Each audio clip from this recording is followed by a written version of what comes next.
Mimi naitwa Pregod Mbwambo, ni mfugaji wa ng'ombe wa maziwa maeneo ya Kibamba kwa Mangi, mtaa wa Mdidimua.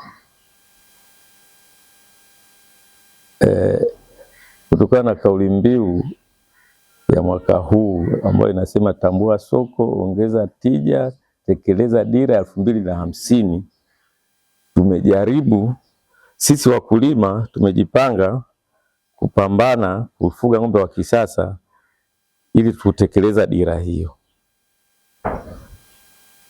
kwa sababu ng'ombe wa kisasa ukimfuga kwa tija anakupatia faida. Kwa mfano, sisi sasa hivi hapa tuna soko zuri sana la maziwa hapo Kiluvya. Mfugaji maziwa pale Kiluvya hata kama nusu lita unaruhusiwa kwenda kuuza hapa. Kwa hiyo kama wanaruhusu kuuza hata nusu lita, kwa hiyo unajitahidi uongeze maziwa mengi ili upate pesa zaidi. Mimi baada ya kuona hivyo ndio maana mmeona nifuge ng'ombe wangu wa kisasa ili mpate pesa ziweze kukidhi mahitaji yangu.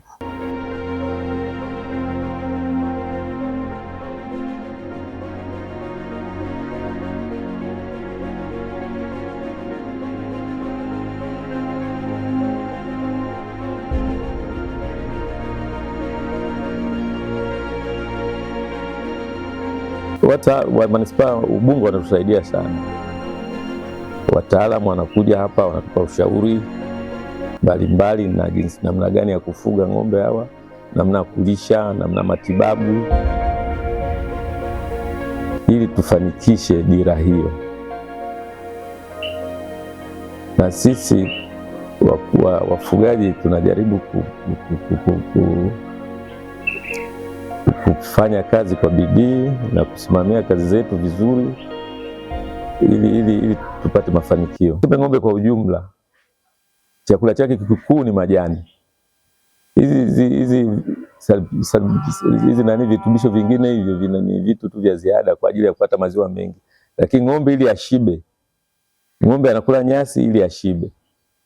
Kwa hivyo kipindi cha kiangazi kidogo tunapata changamoto, lakini pia tunapambana nazo mpaka ule msimu unaisha. Lakini sioni hamna changamoto zaidi ya hiyo, kwa sababu kama wataalamu tunao wanakuja kutoka manispaa, wanakuja kutusaidia, kutupa utaalamu namna kutibu, namna kulisha, wanatusaidia.